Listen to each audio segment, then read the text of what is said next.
त्र्यम्बकं यजामहे सुगन्धिं पुष्टिवर्धनम् उर्वारुकमिव बन्धनान् मृत्योर्मुक्षीयमामृतात्।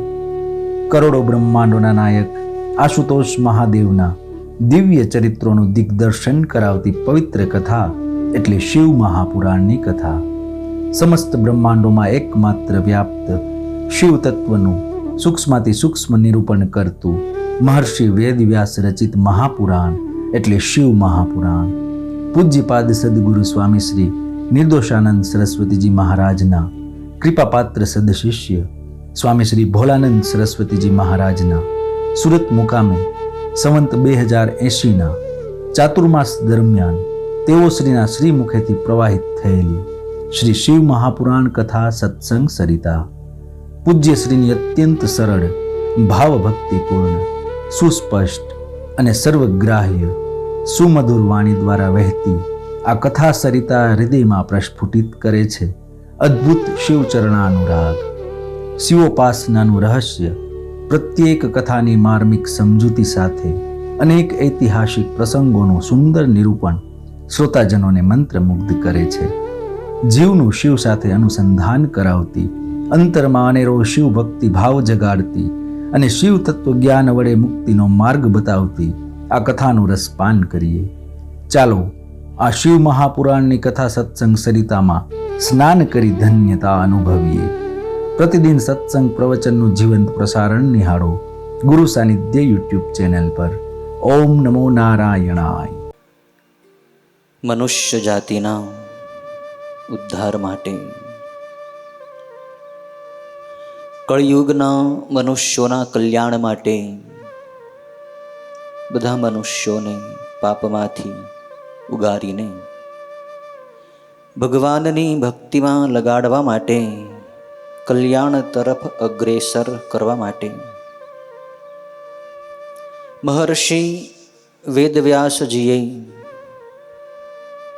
પોતાની અનેક અનુભૂતિઓની સાથે પોતાના દિવ્ય જ્ઞાનને ગ્રંથોની અંદર પ્રવાહિત કરીને જે રચના ગ્રંથોની કરી, એ ગ્રંથો એટલે 18 પુરાણોની રચના, મહર્ષિ વેદવ્યાસજીની અદ્ભુત રચના. પ્રત્યેક પુરાણોમાં અનેક ઇતિહાસોની સાથે વેદના જ મૂળભૂત જ્ઞાનનું વ્યાસજીએ નિરૂપણ કર્યું છે. વેદ અને ઉપનિષદની અંદર જે દિવ્ય જ્ઞાન ભરેલું છે એ જ જ્ઞાનને કળિયુગના મનુષ્યોના ઉદ્ધાર માટે ખૂબ જ સરળ બનાવીને સદ્રષ્ટાંત અનેક પ્રમાણો સાથે, અનેક ઐતિહાસિક ઘટનાઓની સાથે પુરાણોની અંદર પરિવર્તિત વ્યાસજીએ કર્યું છે. 18 પુરાણોની રચનામાં વ્યાસજીની અતિ ઉત્તમ કોઈ રચના હોય તો એ શિવ મહાપુરાણની રચના છે. શિવ મહાપુરાણ વેદવ્યાસજીની અદ્ભુત કળા છે. એની અંદર વેદવ્યાસજીએ ભગવાન શિવના અનેક લીલા પ્રસંગો વડે શિવ તત્વને ખૂબ જ સૂક્ષ્મતાથી બતાવવાનો પ્રયત્ન કર્યો છે. ભગવાન શિવના અનેક લીલા ચરિત્રો આ ગ્રંથની અંદર બતાવવામાં આવ્યા છે. શિવ શું છે, શિવ તત્વ શું છે, એનું યથાર્થતઃ મૂળભૂત જ્ઞાન તો એક ભગવાન સ્વયં પોતે જ જાણે છે. અને કંઈક અંશમાં ભગવાન શિવના શરણાગત ભક્તો જ જાણી શકે. બાકી શિવ શું છે એ વસ્તુતઃ મૂળભૂત સંપૂર્ણ રીતે તો એનું વર્ણન વેદો પણ કરી શક્યા નથી. વેદો પણ નેતિ નેતિ કહીને વર્ણન કરતા કરતા જ્યાંથી પાછા ફરી જાય છે એ તત્વ શિવ તત્વ છે. શિવ તત્વ અવાંગ મનો ગોચર છે. વાણી વર્ણન જેનું ન કરી શકે, મન જેનું મનન ન કરી શકે, ચિત્ત જેનું ચિંતન ન કરી શકે. અર્થાત કોઈ સ્થૂલ ઇન્દ્રિયો વડે, કોઈ સ્થૂલ સાધનો વડે, કરણો વડે જે લક્ષ્યમાં ન આવી શકે એવું તત્વ શિવ તત્વ છે. એ શિવ તત્વને જાણવું હોય તો શિવના શરણે સંપૂર્ણ ભાવે સમર્પિત થવું પડે, શરણાગત થવું પડે. જેમ સમુદ્રને માપવો હોય તો સમુદ્રની અંદર ડૂબકી લગાવવી પડે, સમુદ્રના અગાધ જળની અંદર ડૂબકી મારીને તળિયે જવું પડે. એમ શિવ તત્વ તો સમુદ્ર કરતાં પણ વધુ અથાગ છે, અનંત છે, અપાર છે, અસીમ છે. શિવ તત્વની કોઈ સીમા નથી. ભગવાન શિવ અનાદિ અનંત તત્વ છે. એ શિવ જ ભક્તોના ભાવથી ભાવિત થઈને અનેક લીલાઓ કરે છે. ભક્તોના ઉદ્ધાર માટે ભગવાન અનેક સ્વરૂપે પ્રગટ થાય છે. દુષ્ટોનું દમન કરે, ધર્મોની સ્થાપના કરે, ધર્મનું રક્ષણ કરે, ભક્તોના ભાવને પૂર્ણ કરે છે. ભગવાન શિવ અત્યંત ભોળા છે, અત્યંત દયાળુ છે.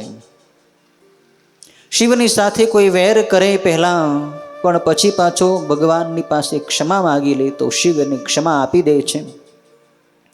શિવ જેવા કોઈ ભોળા દેવ નથી. શિવ જેવા શીઘ્ર પ્રસન્ન થનાર કોઈ મોટા દેવ નથી. શિવ શીઘ્રાતિશીઘ્ર પ્રસન્ન થાય છે. અને શિવની ઉપાસના અતિ સરળ છે.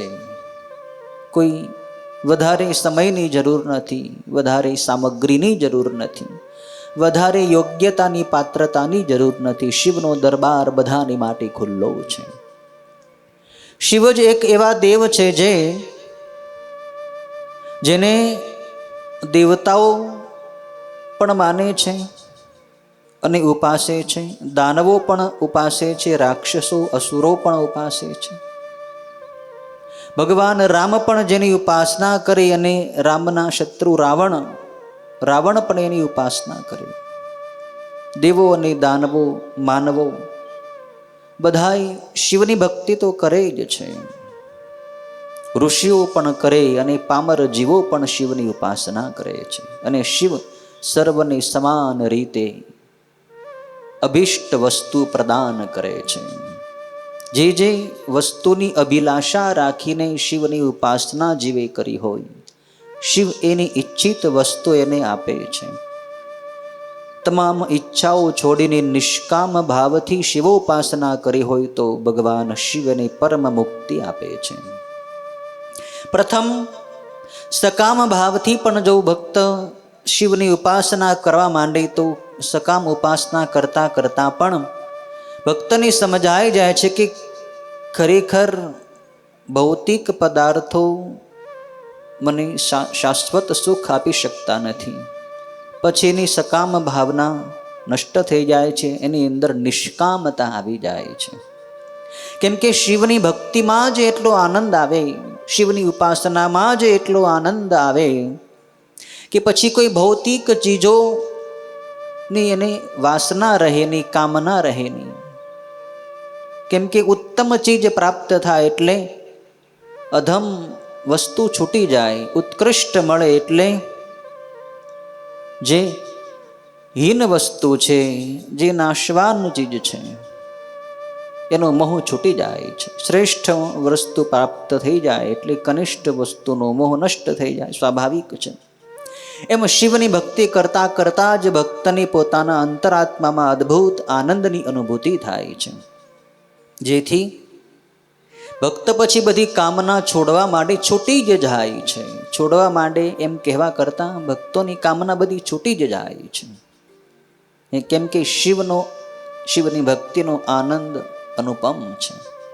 એ આનંદની તોલે સંસારનું ઊંચામાં ઊંચું સુખ પણ આવી શકતું નથી. એટલું અદ્ભુત સુખ, એટલી અદ્ભુત શાંતિ શિવના ભજનમાં છે, શિવની ઉપાસનામાં છે.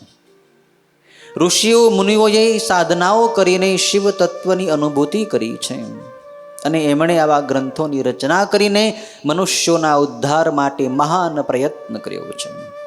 વ્યાસજીએ રચેલું આ પુરાણ એમણે પોતાના શિષ્ય સૂતજીને સંભળાવ્યું હતું. સૂતજીએ આ શિવ મહાપુરાણની કથા પ્રયાગરાજ તીર્થ ક્ષેત્રમાં શૌનક વગેરે ઋષિઓની કથા સંભળાવી.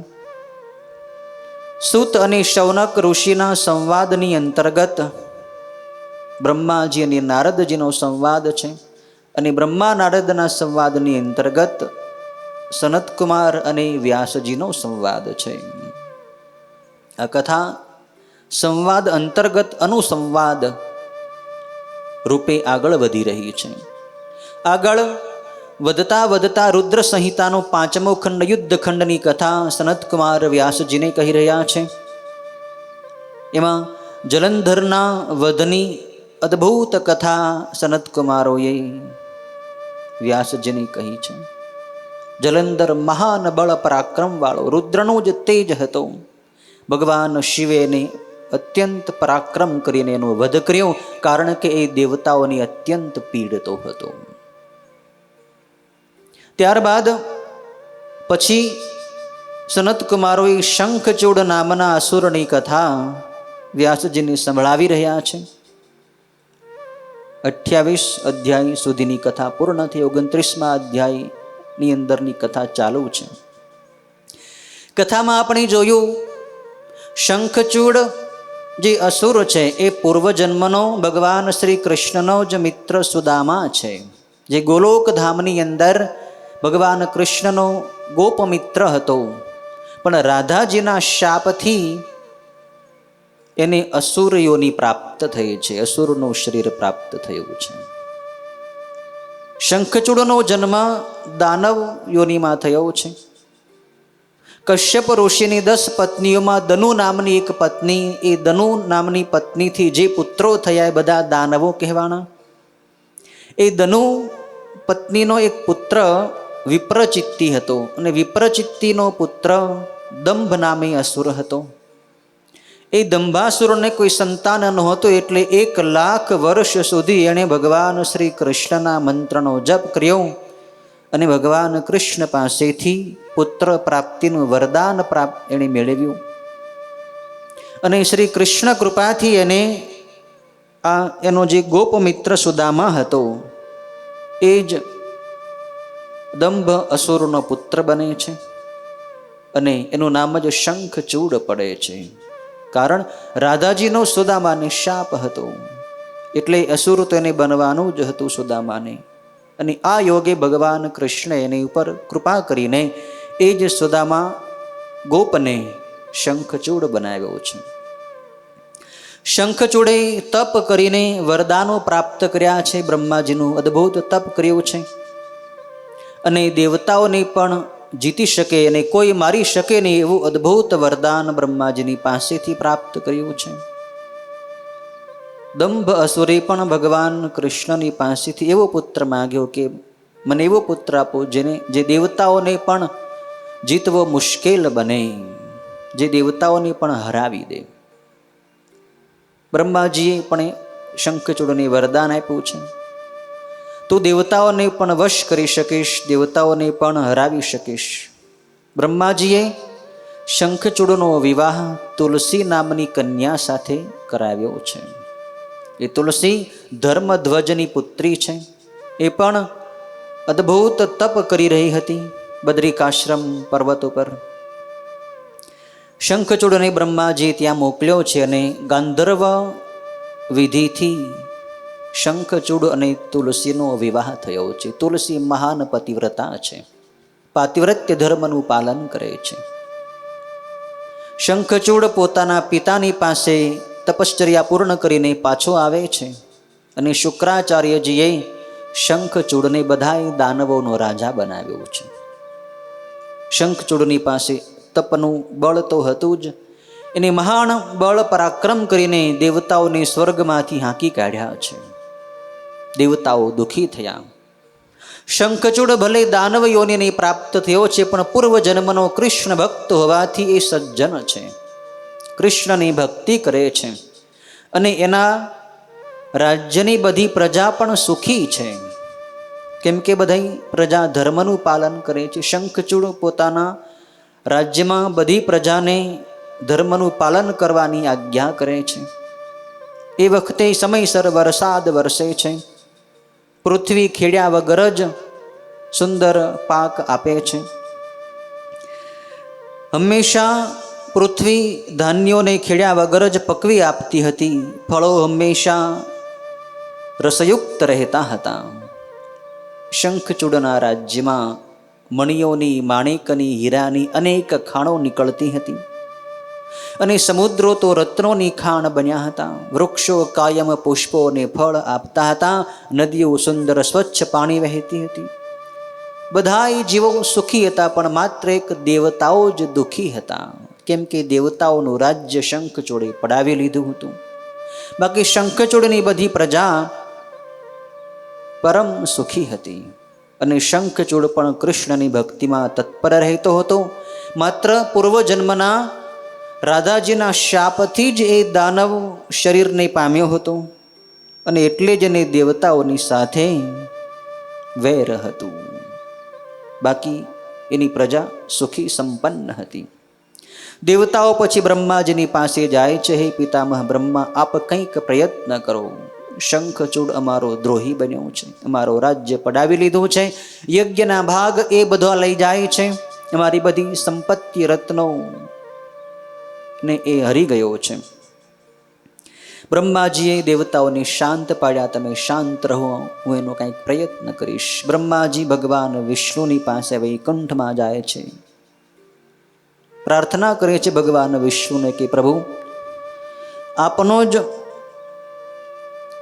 એક ભક્ત શંખચૂડ નામનો જે છે, એણે દેવતાઓને ખૂબ દુઃખ દીધું છે અને દેવતાઓને સ્વર્ગમાંથી એણે કાઢી મૂક્યા છે.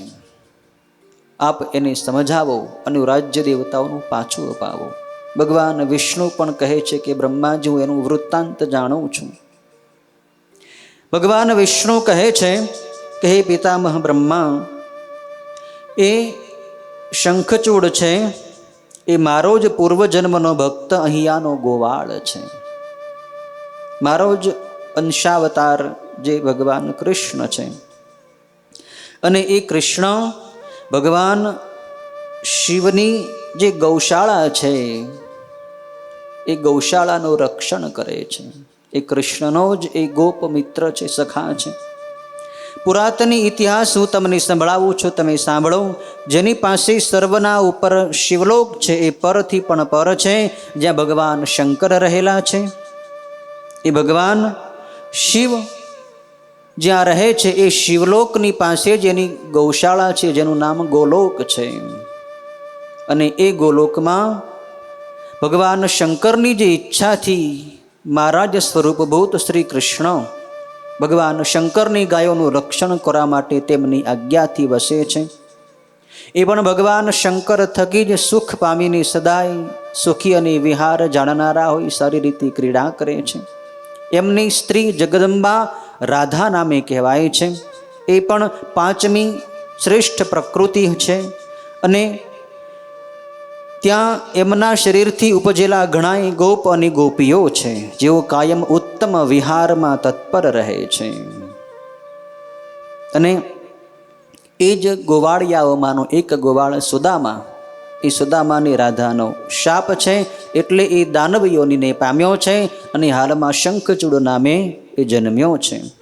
પણ ભગવાન શ્રી કૃષ્ણે જ રુદ્રના ત્રિશૂળથી એનું મૃત્યુ પહેલા નક્કી કર્યું છે.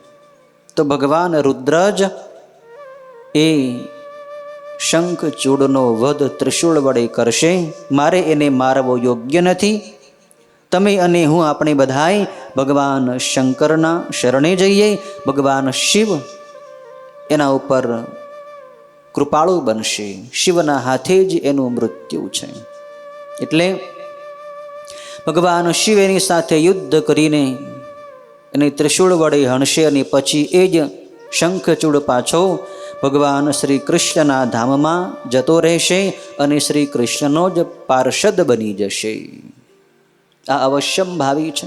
માટે આપણે ભગવાન શિવની પાસે જઈએ. બ્રહ્મા વિષ્ણુ બધાય દેવતાઓ ભગવાન મહાદેવના કૈલાસ તરફ જાય છે. ભગવાન શિવ જે શિવલોકની અંદર રહે છે, કૈલાસ બે પ્રકારના છે. એક ભૂ કૈલાસ પૃથ્વી પર હિમાલયમાં આવેલો છે, બીજો મહાકૈલાસ અંતરિક્ષમાં આવેલો છે, અને એનાથી પણ ઊંચો શિવલોક આવેલો છે. એ શિવલોકમાં ભગવાન શિવ તત્વ સ્વરૂપે તેજમય સ્વરૂપે રહેતા હોય છે. બધા દેવતાઓ ભગવાન શિવના શિવલોક તરફ જાય છે. બધા દેવતાઓએ ત્યાં શિવલોક પાસે આવીને એ શિવલોકના જે દ્વાર છે એ દ્વાર પાસે દ્વારપાળોની ઊભેલા જોયા. એ બધા દ્વારપાળો પણ કેટલા વૈભવયુક્ત છે. એ બધા દ્વારપાળો રત્નોના સિંહાસન ઉપર બેઠેલા હતા. શિવલોકના જે દ્વારપાળો છે બધા સફેદ વસ્ત્રથી શોભતા હતા. રત્નોના આભૂષણો એણે પહેર્યા હતા. સુંદર ત્રિશૂળ વગેરે ધારણ કર્યા હતા. ભસ્મ અને રુદ્રાક્ષ પણ ધારણ કર્યા હતા. બ્રહ્મા અને વિષ્ણુ બધાએ એ દ્વારપાળોના પણ દર્શન કર્યા છે. અને અતિ નમ્ર બનીને ભગવાન શિવના દર્શન માટેનું વૃત્તાંત જણાવો કે અમે ભગવાન શિવના દર્શન માટેની ઈચ્છા રાખીએ છીએ, મારે અંદર પ્રવેશ કરવો છે, અમને અંદર જવા દો. ત્યારે એ બધાય શિવદૂતોએ ભગવાન વિષ્ણુ બ્રહ્મા વગેરેને દ્વારની અંદર પ્રવેશ કરાવ્યો છે. એક પછી એક એમ 15 દ્વાર વટાવીને પછી બધા દેવતાઓ ભગવાન શિવની મહાન સભામાં પહોંચ્યા છે. એક પછી એક એવી રીતે 15 પ્રવેશ દ્વાર પસાર કરીને પછી દેવતાઓ પહોંચ્યા છે. તે એ શિવ સભાની અંદર ભગવાન મહાદેવ અત્યંત પ્રકાશમાન અને તેજસ્વી શરીરવાળા પાર્ષદોથી ચોપાસ વીંટાયેલા બેઠા હતા. ભગવાન શિવની શોભા અનેરી બની હતી. એ જે શિવની સભા છે એ અદ્ભુત સીમંતક મણીઓથી બનાવેલા સેંકડો પગથિયાઓવાળી હતી. સોનેરી સૂતરની ગાંઠવાળા સુંદર ચંદન વૃક્ષના પલ્લવ બાંધેલા ઇન્દ્ર નીલ મણીના થાંભલાઓથી વીંટાયેલી હતી. અતિશય મનોહર અને સારી રીતે સંસ્કાર કરેલી હતી. સર્વ જગ્યાએ સુગંધી વાયુ વાતો હતો. એ સભા 1000 યોજન લંબાઈવાળી અને ઘણાય સેવકોથી ભરચક હતી.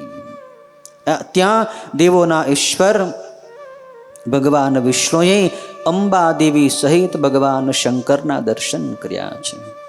ભગવાન શિવ અત્યંત શોભી રહ્યા છે. તેમણે મુકુટ તથા કુંડળ ધારણ કર્યા હતા. રત્નોની માળાથી તે શણગારેલા હતા. એમનું આખું અંગ ભસ્મ લગાવેલું હતું. રમત માટેનું કમળ તેમણે ધારણ કર્યું હતું. અને આગળ ચાલતા ગીત અને નૃત્યને તે જોતા હતા અને હર્ષથી મંદ મંદ હસતા હતા. દેવતાઓએ ભગવાન શિવના આવા અનુપમ સ્વરૂપના દર્શન કર્યા છે. પછી ભગવાન શિવની સંમતિથી વિષ્ણુ અને બ્રહ્માજી ભગવાન મહાદેવની પ્રાર્થના કરે છે કે હે દેવોના દેવ મહાદેવ, અમે બધાય દેવો દુઃખી થઈને આપની પાસે આવ્યા છીએ. મહાદેવ, આપ અમારી રક્ષા કરો. આ આપનો જે આશ્રિત લોક ગોલોક નામે કહેવાય છે એના અધિષ્ઠાતા શ્રી કૃષ્ણ છે. અને એ કૃષ્ણનો ઉત્તમ પાર્ષદ સુદામા છે. એ દેવાધીન થયેલો હોય રાધા વડે શાપ દેવાયો છે. એથી હાલમાં શંખચૂડ નામે દાનવ થયો છે. એને બધાય દેવોના અધિકારો છીનવી લીધા છે. અને આપ વિના બીજો કોઈ એનો વિનાશ કરી શકે એમ નથી. માટે આપ એના વિનાશ માટે પ્રયત્ન કરો, યુદ્ધ કરો. મહાદેવ, આ માટે જ અમે આપની પાસે આવ્યા છીએ. મહાદેવ, આપ કૃપા કરો અને દેવતાઓનું રક્ષણ કરો. દેવોની પ્રાર્થના મહાદેવે સાંભળી છે. મહાદેવ પણ વિષ્ણુ ભગવાન અને બ્રહ્માજીને કહે છે કે શંખચૂડને હું સારી રીતે જાણું છું. એ પહેલાં શ્રી કૃષ્ણનો ભક્ત સુદામા નામે ગોપ હતો. અને હે વિષ્ણુ, તમે જ મારી આજ્ઞાથી શ્રી કૃષ્ણનું રૂપ કરીને મારા આશ્રિત સુંદર ગોલોક વિશે ગૌશાળામાં રહ્યા છો. હે વિષ્ણુ ભગવાન, તમે જ મારી ગૌશાળામાં કૃષ્ણ સ્વરૂપે રહો છો. પૂર્વે હું સ્વતંત્ર છું એવો મોહ શ્રી કૃષ્ણને થયો હતો. મારી જ માયા વડે એ મોહિત થયા હતા અને એ જ મોહમાં આવૃત્ત થઈને રાધાજીએ સુદામાને શાપ આપ્યો હતો. ભગવાન શ્રી કૃષ્ણ સ્વતંત્ર રીતે વિહાર કરવા માંડ્યા હતા અને હું સ્વતંત્ર છું એવું એમને મનમાં થયું હતું. પણ ભગવાન શિવની માયા હતી એ બધી, ભગવાન શિવને જ કંઈક લીલા કરવાની હતી એવી, એટલે શિવની જ ઈચ્છાથી બધું થયું છે. બાકી શ્રી કૃષ્ણ તો વિષ્ણુનું જ સ્વરૂપ છે અને વિષ્ણુનો જ અંશ છે. એમની મોહ માયા ક્યાંથી વ્યાપે? પણ આ બધી દેવતાઓની અલગ અલગ લીલાઓ હોય છે, કલ્પભેદથી આ બધી લીલાઓ હોય છે. ભગવાન શિવને આવું કાર્ય કરવું હોય ત્યારે શિવ જ આવી રીતે ભક્તો પાસેથી કાર્ય કરાવી લે છે, અથવા તો ભગવાન વિષ્ણુ પાસે, કૃષ્ણ પાસે કાર્ય કરાવે. રાધાજીના શાપથી એ સુદામા નામનો ગોપ થયો છે અને એ અત્યારે સુદામા રાધાજીના શાપથી શંખચૂડ નામે દાનવ થયો છે. દેવતાઓને દુઃખી કર્યા છે, આ વૃત્તાંત હું જાણું છું. પણ તમે અત્યારે મારો જ અંશ જે ભગવાન રુદ્ર છે, જે કૈલાસમાં રહે છે, એની પાસે તમે જાઓ. ભગવાન રુદ્ર જ એ મારા જ અંશ છે, એટલે કે હું જ રુદ્ર રૂપે બન્યો છું અને મોટા અસુરોના વિનાશ માટે જ હું રુદ્ર સ્વરૂપ ધારણ કરીને અદ્ભુત પરાક્રમ કરું છું. માટે તમે ભગવાન રુદ્રની પાસે કૈલાસમાં જાઓ, એ રુદ્રની તમે પ્રાર્થના કરો અને રુદ્ર તમારી પ્રાર્થના સાંભળશે અને શંખચૂડ સાથે યુદ્ધ કરી એનો વિનાશ કરશે.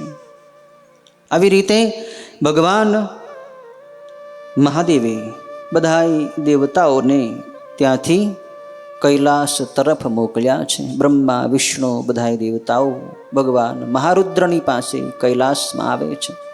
કૈલાસમાં ભગવાન મહારુદ્રને પ્રાર્થના કરે છે કે અમે આપની પાસે અમારા દુઃખનું નિવારણ મેળવવા માટે આવ્યા છીએ. શંખચૂડ મોટો શક્તિશાળી અસુર જન્મ્યો છે અને એનો આપ થકી જ વિનાશ લખાયેલો છે, માટે આપ એનો વિનાશ થાય એવો પ્રયત્ન કરો. ત્યારે ભગવાન શંકર, ભગવાન મહારુદ્ર બધાય દેવતાઓને આશ્વાસન આપે છે કે હું અવશ્ય તમારું કાર્ય કરીશ, તમે તમારા સ્થાને જાઓ અને નિશ્ચિંત રહો. દેવતાઓને શાંતિ થઈ છે કે હવે શંખચૂડ મરાયો જ છે, કેમ કે ભગવાન મહારુદ્ર હવે શંખચૂડની સાથે યુદ્ધ કરશે. ભગવાન મહારુદ્રનું એટલું બધું પરાક્રમ છે કે કોઈ અસુરો એની સામે ટકી શકતા નથી. જેના સંકલ્પ માત્રથી સૃષ્ટિનો પ્રલય થઈ જાય એટલી અદ્ભુત શક્તિ ભગવાન મહારુદ્રમાં છે. દેવતાઓ ત્યાંથી ગયા છે. 32મા અધ્યાયમાં કથા છે કે ભગવાન મહાદેવ, ભગવાન મહારુદ્ર કૈલાસમાંથી પોતાના એક ગણ, કે જે ગણનું નામ ચિત્રરથ છે અને જે ગંધર્વ છે, અને એ ચિત્રરથ ગંધર્વનું જ બીજું નામ પુષ્પદંત છે. પુષ્પદંત એ જ કે જેણે ભગવાન શિવના સર્વ સ્તોત્રમાં સર્વશ્રેષ્ઠ સ્તોત્ર રાજ મહિમ્ન સ્તોત્રની રચના કરી છે. મહિમ્ન સ્તોત્રના રચયિતા એ પુષ્પદંતાચાર્ય છે અને એ ગંધર્વોના રાજા છે. એનું બીજું નામ ચિત્રરથ પણ છે અને ભગવાન શિવના મહાન ભક્ત છે. ભગવાન શિવે એ ચિત્રરથને જ શંખચૂડની પાસે મોકલ્યો છે કે તું જા શંખચૂડના નગરમાં અને મારો સંદેશ એને સંભળાવજે કે તું દેવતાઓના બધા અધિકારો દેવતાઓની પાછા આપી દે. તું તારું રાજ્ય, પોતાનું રાજ્ય છે, ભલે શાંતિથી સંભાળ, પણ દેવતાઓની સાથે વેર ન કર. દેવતાઓનું રાજ્ય તું પાછું આપી દે. દેવતાઓ મારે શરણે આવ્યા છે, હું દેવતાઓનો શરણાગત રક્ષક છું. માટે કાં તો તું તારું રાજ્ય, દેવતાઓનું રાજ્ય પાછું આપી દે, અને જો રાજ્ય તું પાછું આપવા ન ઈચ્છતો હોય તો અમારા સ્વામી ભગવાન શિવની સાથે તો યુદ્ધ કર. પુષ્પદંતાચાર્ય ચિત્રરથ ગંધર્વ શંખચૂડની પાસે આવે છે અને શંખચૂડનો અદ્ભુત મહેલ જોવે છે. એના મહેલની શોભા સ્વર્ગ કરતાંય અધિક હતી. એની સભાની શોભા અદ્ભુત હતી. 100 કરોડ દાનવો તો હાથમાં શસ્ત્રો લઈને એ શંખચૂડની આસપાસ ભમી રહ્યા હતા અને યુદ્ધ માટે તૈયાર હતા. 100 કરોડ દાનવો શંખચૂડના રક્ષકો હતા. અને એવા એ અદ્ભુત સંપત્તિવાળા શૌર્ય બળ અને પરાક્રમવાળા શંખચૂડની સભામાં પુષ્પદંત આવે છે અને કહે છે કે હે દાનવરાજ શંખચૂડ, ભગવાન શિવનો હું દૂત પુષ્પદંત નામે છું અને ભગવાન શિવે જ મને સંદેશ લઈને તારી પાસે મોકલ્યો છે. તો ભગવાન શિવનો સંદેશ સાંભળ. ભગવાન શિવે કહ્યું છે કે દેવતાઓનું રાજ્ય અને તેમના અધિકાર હવે તું આપી દે, નહીં તો સજ્જનોના શરણરૂપ મારી સાથે તો યુદ્ધ કર.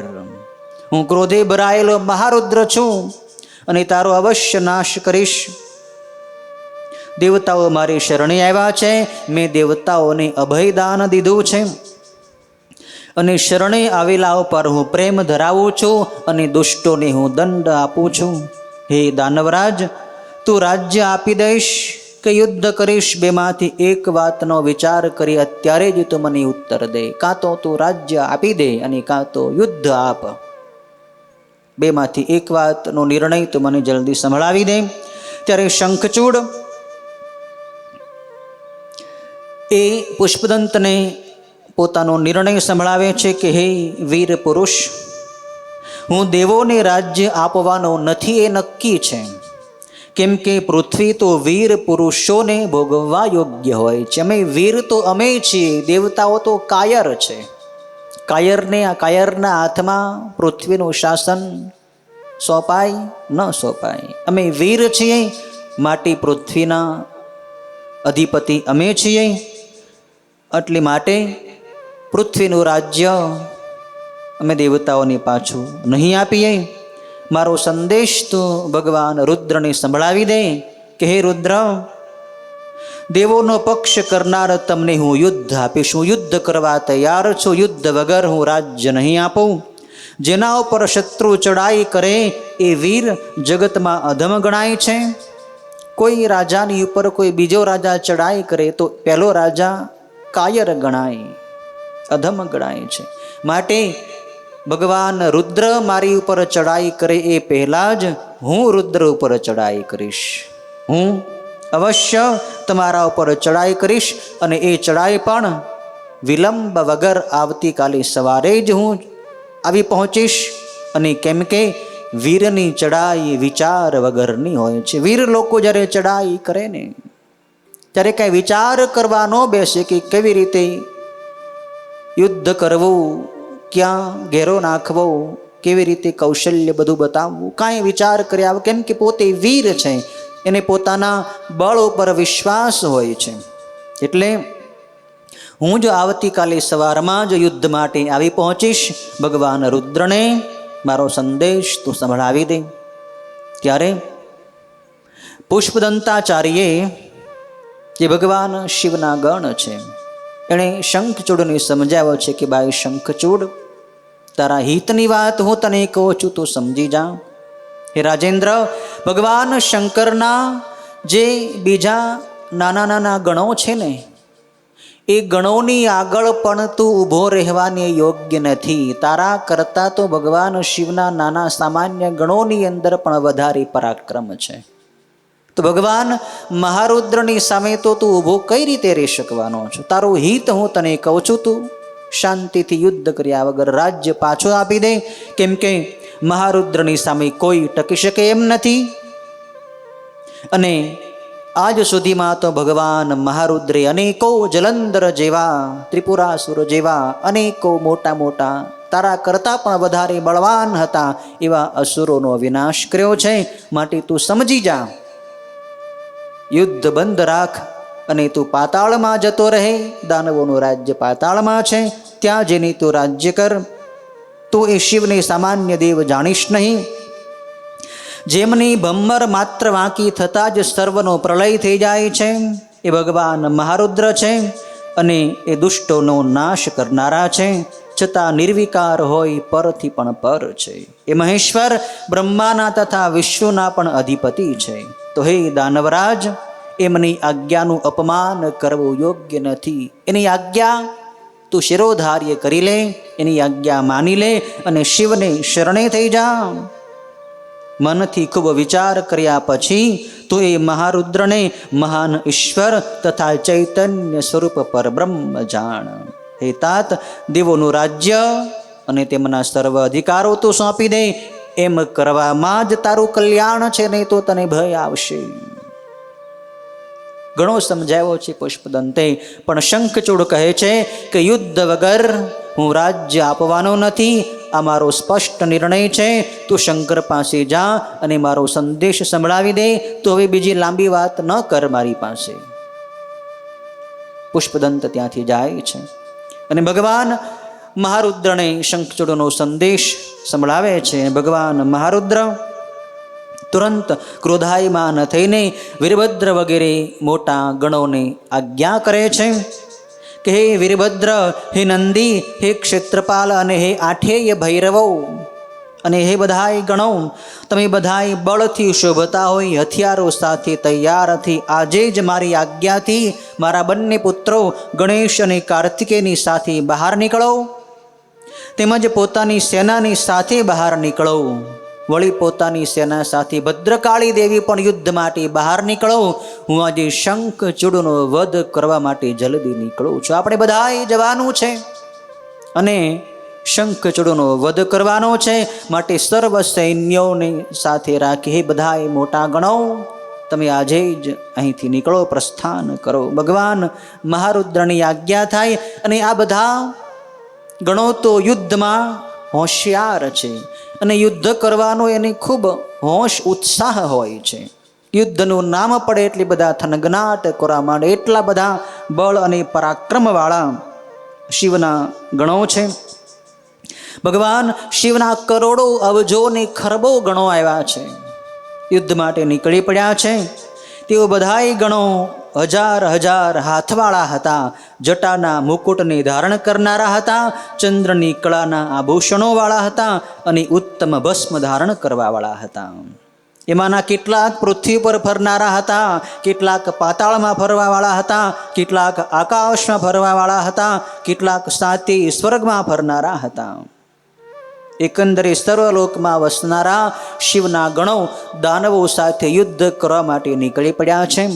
ભગવાન શિવની આજ્ઞાથી ઉગ્રદંષ્ટ્ર, ઉગ્રદંડ, કોરટ, કોટબ તેમજ 100 ભુજાઓવાળી મહેશ્વરી દેવી ભદ્રકાળી પણ પોતે ઉત્તમમાં ઉત્તમ રત્નોના સારથી બનાવેલા વિમાનમાં બેસીને યુદ્ધ કરવા માટે ત્યાં આવી પહોંચ્યા. ઉત્તમ વિમાનમાં બેઠા છે. માં ભદ્રકાળી દેવી પ્રચંડ બળ પરાક્રમવાળા છે. ભગવાન શિવની આજ્ઞા થઈ એટલે ભદ્રકાળી માતા પણ યુદ્ધ કરવા માટે આવી પહોંચ્યા છે. પછી પોતાના બધાય સૈન્યને સાથે લઈને ભગવાન રુદ્ર એ વખતે નિર્ભય થઈ શંખચૂડ સાથે યુદ્ધ કરવા ગયા છે. અને ચંદ્રભાગા નદીના કિનારે મનોહર વડના ઝાડની પાસે ભગવાન મહાદેવ ત્યાં દેવોને દુઃખમાંથી મુક્ત કરવા માટે અને શંખચૂડ સાથે યુદ્ધ કરવા માટે તૈયાર થઈને ઊભા છે. શંખચૂડ આવે એટલે યુદ્ધ ચાલુ જ કરવાનું છે. આ બાજુ શંખચૂડ પણ પોતાના દૂતોને, પોતાના દાનવોને આજ્ઞા કરે છે કે તમે પણ યુદ્ધ માટે નીકળી પડો. વ્યાસજી સનતકુમારોને પ્રશ્ન કરે છે કે જેમ ભગવાન શિવે પોતાના ગણોને યુદ્ધ માટે તૈયાર કરીને મોકલ્યા છે, સાથે ભગવાન રુદ્ર પણ ચંદ્રભાગા નદીના કિનારે આવી પહોંચ્યા છે, તો આ બાજુ શંખચૂડે પણ શું કર્યું હતું? ભગવાન શિવ સાથે યુદ્ધ કરવા માટે કેવી તૈયારી કરી હતી એનું વૃત્તાંત મને જણાવો. ત્યારે સનતકુમાર કહે છે કે શંખચૂડ પહેલાં તો પોતાની પતિવ્રતા પત્ની તુલસીની પાસે જાય છે અને ભગવાન શિવના દૂતનો સંદેશ જે આવ્યો હતો એની વાત કરે છે કે શિવનો દૂત આજે સભાની અંદર આવ્યો હતો. એણે યુદ્ધ માગ્યું છે, મેં એને યુદ્ધ આપ્યું છે, માટે આવતીકાલે સવારમાં જ હવે હું યુદ્ધ માટે જવાનો છું. તુલસીને શંખચૂડે આનંદ આપ્યો છે અને પછી સવારમાં જ એણે વહેલા ઉઠી જઈ પોતાનું નિત્ય કર્મ આટોપી લીધું છે. શંખચૂડ ભલે દાનવ હતો, પણ કૃષ્ણનો પૂર્વજન્મનો ભક્ત હોવાથી એ રોજ પોતાનું નિત્ય કર્મ કરે છે, આહાનિક કર્મ કરે છે, ધર્મયુક્ત રહે છે. સવારનું નિત્ય કર્મ આટોપી લઈને પછી એણે અનંત દાન દીધા છે, દુખિયાઓને દાન દીધા. કેમ કે શંખચૂડને પણ ખ્યાલ છે કે હવે હું મરવાનો છું, જતી વખતે પણ હું કંઈક સત્કર્મ કરતો જાઉં. પછી એણે પોતાના પુત્રને પોતાના રાજ્યનો રાજ્યાભિષેક કરી દીધો છે, પોતાના પુત્રને રાજા બનાવ્યો છે અને પોતાની પત્ની તથા રાજ્ય સહિત સર્વ સંપત્તિ એને સ્વાધીન કરી દીધી છે. પછી યુદ્ધ માટે જઈ રહેલા શંખચૂડને એની પત્ની તુલસી રુદન કરીને રડીને અટકાવે છે કે તમે યુદ્ધ કરવા ન જાઓ. પણ શંખચૂડ કહે છે કે દેવી, વીર એ છે જે યુદ્ધનો સ્વીકાર કરે છે, યુદ્ધનો મેં સ્વીકાર કર્યો છે, માટે હું યુદ્ધ કરીશ, એમાં જ મારું કલ્યાણ છે. યુદ્ધમાં મરાઈશ તો પણ મારું કલ્યાણ થવાનું છે, તું ચિંતા ન કર. તુલસીને સાંત્વન આપી શંખચૂડ તરત પોતાના કરોડો અને અબજો ગણોની આજ્ઞા કરે છે. એટલે બધાય ગણો અનેક ટુકડીઓની સાથે ત્યાંથી નીકળી પડે છે. મોટા સૈન્યોની સાથે શંખચૂડ પોતાના રાજ્યમાંથી બહાર નીકળે છે. 3 લાખ અક્ષોહિણી સેનાઓને શંખચૂડે સાથે રાખી છે અને મંડલાકાર વ્યૂહરચના કરી છે અને વીરોને ભયંકર એવો એ શંખચૂડ છાવણીમાંથી બહાર નીકળ્યો છે. ઉત્તમ રત્નોના સાર વડે બનાવેલા વિમાન ઉપર તે બેઠો છે અને ગુરુવર્ગની આગળ કરીને યુદ્ધ માટે નીકળ્યો છે. પુષ્પભદ્રા નદીના કાંઠે જ્યાં ઉત્તમ અક્ષય વડ આવેલો છે, ત્યાં સિદ્ધોના આશ્રમમાં ઉત્તમ સિદ્ધિ આપનારું સિદ્ધિ ક્ષેત્ર રહેલું છે. એ સિદ્ધિ ક્ષેત્ર ઉપર ભગવાન કપિલ ઋષિએ અદ્ભુત તપ કર્યું હતું અને જે ભારત દેશમાં પવિત્ર ક્ષેત્ર ગણાય સિદ્ધ ક્ષેત્ર કપિલ ઋષિનો જ્યાં આશ્રમ હતો અને એ ક્ષેત્રની પશ્ચિમ સમુદ્રની પૂર્વે અને મલયાચલની પશ્ચિમે તે આવેલું છે. આ સિદ્ધ ક્ષેત્ર પશ્ચિમ દરિયાના પૂર્વ ભાગમાં અને મલયાચલ પર્વતની પશ્ચિમમાં આવેલો છે. શ્રીશૈલ પર્વતની ઉત્તર તરફના ભાગમાં એક ક્ષેત્ર રહેલું છે અને ગંધમાદન પર્વતની દક્ષિણે તે આવેલું છે. એનો વિસ્તાર 5 યોજન લાંબો છે અને એનાથી 100 ગણો તે પહોળો છે. ભરતખંડમાં અતિશય પુણ્ય દેનારી સુંદર પુષ્પભદ્રા નદી શુદ્ધ સ્ફટિક જેવી પ્રકાશથી એ સ્થળ ઉપર જળથી ભરપૂર વહે છે. એ નદીનું બીજું નામ સરસ્વતી નદી પણ છે. પુષ્પભદ્રા નદીનું બીજું નામ સરસ્વતી છે અને લવણ સમુદ્રની એ પત્ની તરીકે ઓળખાય છે. કાયમ એ સૌભાગ્યથી યુક્ત રહે છે અને હિમાલય પર્વત ઉપરથી એ નદી નીકળે છે. એ નદી ગોમંત પર્વતને ડાબી બાજુ રાખીને પશ્ચિમ સમુદ્રમાં પ્રવેશે છે. આવા એ પવિત્ર સ્થળે શંખચૂડે આવીને ભગવાન શિવની સેનાને જોઈ છે. શંખચૂડે જોયું કે ભગવાન શિવની અદ્ભુત સેના ત્યાં આવી છે, યુદ્ધ કરવા માટે તૈયાર છે. પછી શંખચૂડ પોતાના એક દૂતને ભગવાન શિવની પાસે મોકલે છે. શંખચૂડે દાનવોના મહાન નાયક અને મહાન જ્ઞાની એક દાનવને દૂત બનાવીને ભગવાન શંકરની પાસે સંદેશ માટે મોકલ્યો છે. એ દાનવ જે શંખચૂડનો દૂત છે એ ભગવાન શંકરની પાસે આવી. દાનવોમાં શ્રેષ્ઠ દૂત રથ ઉપરથી નીચે ઉતરી પડ્યો અને કુમારો સાથે રહેલા ભગવાન શંકરની મસ્તકથી પ્રણામ કર્યા છે. ભગવાન શિવની ચરણ વંદના કરી છે. ભદ્રકાળી દેવી મહાદેવની ડાબી બાજુ હતા, કાર્તિકેય એમની આગળ બિરાજ્યા હતા. એ દૂત ભગવાન શિવની વંદન કરે છે. ત્યારે ભગવાન શિવે એને પૂછ્યું છે કે તું શા માટે આવ્યો છો અને કોણ છો?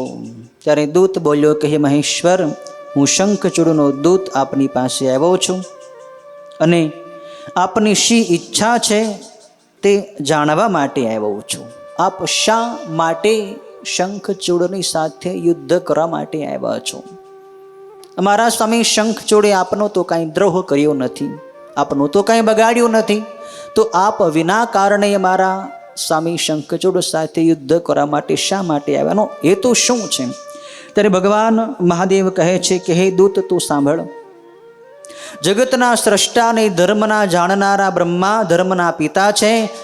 મરીચી એનો પુત્ર અને એનો પુત્ર કશ્યપ, કશ્યપની પત્ની દનુ, દનુનો પુત્ર વિપ્રચિત્તિ, વિપ્રચિત્તિનો પુત્ર દંભ અને દંભનો પુત્ર તારો સ્વામી શંખચૂડ છે. હું એને જાણું છું અને કૃષ્ણનો એ સખા છે પૂર્વજન્મનો. રાધાના શાપથી દાનવ થયો છે, પણ દેવતાઓની સાથે દ્રોહ કરે છે. દેવતાઓના અધિકારોને પડાવી લીધા છે. દેવતાઓ મારી શરણે આવ્યા છે.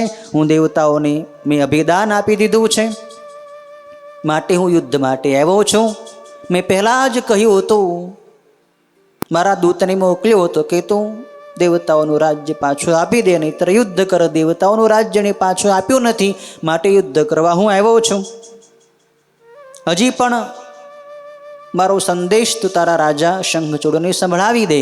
હજી પણ જો એ રાજ્ય પાછું આપી દે તો હું યુદ્ધ નહીં કરું, પણ દેવતાઓની સાથે જો તું દ્રોહ કરીશ તો હું અવશ્ય યુદ્ધમાં તારો વિનાશ કરીશ. ભગવાન મહાદેવ કહે છે કે હે દાનવ, પોતાનું રાજ્ય તું સુખેથી ભલે કર, પોતાનું રાજ્ય ભલે સંભાળ, પણ બીજાની સાથે, દેવતાઓની સાથે દ્રોહ કરવાથી તને શું મળે છે?